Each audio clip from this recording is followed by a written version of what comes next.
खौरां बंसीजरा गामिनि थागिबि मुस्रि धननजय कुमार ब्रह्मआ 57 बोसोर बैसोआव दिनै अबथिरा रुंसारि जाबाय।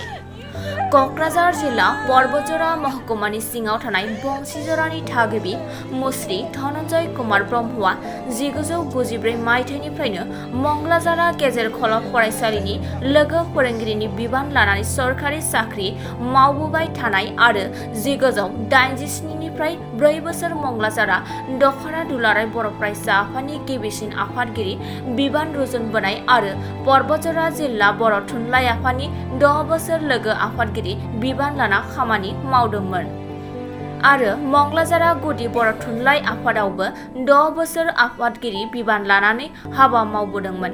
बिथांनि बेबायदि बर' माहारिनि समाज सिबिबोनाया बाख्नायजाथाव। दिनै बेबायदि सुबुङानो जोंनि गेजेरनिफ्राय अराय समनि थाखाय बे बुहुमनिफ्राय बिदाय लाबाय। नाथाय दुखुनांथाव बाथ्रा दि गोबाव समनिफ्रायनो जन्दिस बेमारजों नाख्रेबजानानै आरो गोबां लोमजानानै दिनै अबथिरा फुंबिलिनि 8 बाजिसो समाव गुवाहाटी नार्सिं नेमकेयार देहा फाहामसालियाव रुंसारि जाबाय। बिथांनि रुंसारि जानायाव मंगलाजारा दख'रा दुलाराय बर' फरायसा आफादजों लोगोसे बतझरा जिल्ला बर' थुनलाइ आफादाबो नुजाथि फैनानै गोथौ दुखु मोननाय फोरमायो। बतझरानिफ्राय सोमखोर ब्रह्मनि खौरां प्रिमियार निउज।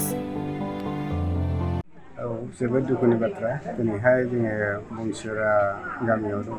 दा जोंनिनो सतित्र सासे बिथां धननजय ब्रह्मआ दिनैहाय फुंबिलि समाव रुंसारि जानानै थांबाय। बिथाङा गोबाव सम मंगलाजारा प्राइमारि बर' थुनलाइ आफादनि सासे मावथिमोन। लोगोसेयैनो जोंनि बतझरा जिल्ला बर' थुनलाइ आफादनिबो गोबां खेब बिथाङा लेङाइ आफादगिरि जानानै हाबा मावलांबाय थादों। लोगोसेनो बिथाङा मंगलाजारा गेजेर खलब फरायसालिनि सासे गोरों फोरोंगिरिमोन आरो दा बाथ्राया जाहैबाय थैनाय आरो जोनोम थैनाय आरो जुलि बेफोर जाबाय गसाइनिनो मोनसे अबदान होननानै जों हमनानै लानो हायो। दा दिनैहाय बेबायदिनो बिथाङा गोबां सम बारबोनायनि उनावहाय दिनै फुंबिलि समाव बिथाङा हरखाबै रुंसारि जालांबाय। दा बे बेलायाव जों बतझरा जिल्ला बर' थुनलाइ आफादा गोथौयै दुखु फोरमायदों। मानोना जों गोबां सम बिथांनि हेफाजाब आरो मदद लानानै जिल्ला आफादनि गोबां हाबाफारिफोरखौ जों मावबोनाय जादोंमोन।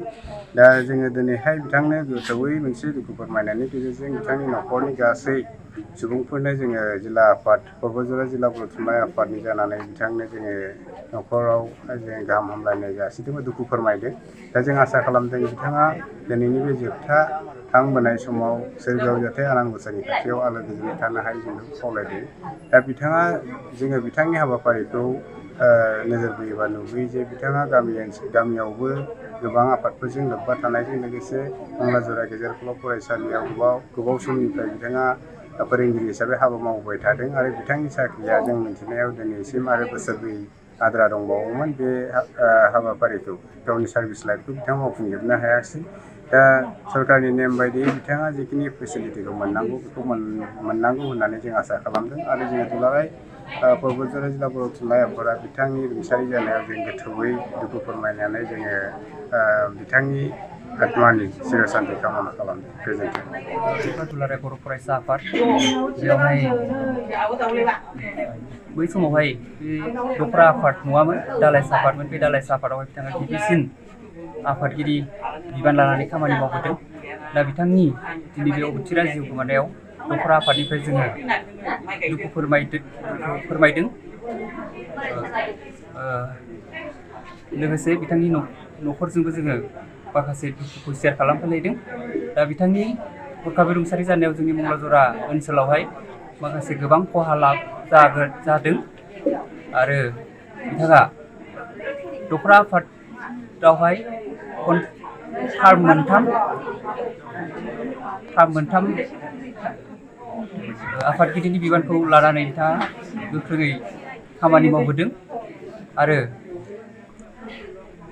बिथाङा माखासे समाजारि ओनसोलनि गामिनि आरो थुनलाइ आफादाव गोबां बिहोमा होबोदों। दा बिथांनि जिउमाया जाहाथे सोरगोआव आलो गोजोन जायगा मोनो, बिथांनि गेदेमाया इसोरनि खाथियाव थानो जायगा मोनो, बेखौ आङो इसोरनि खाथियाव आर'ज गाबबाय।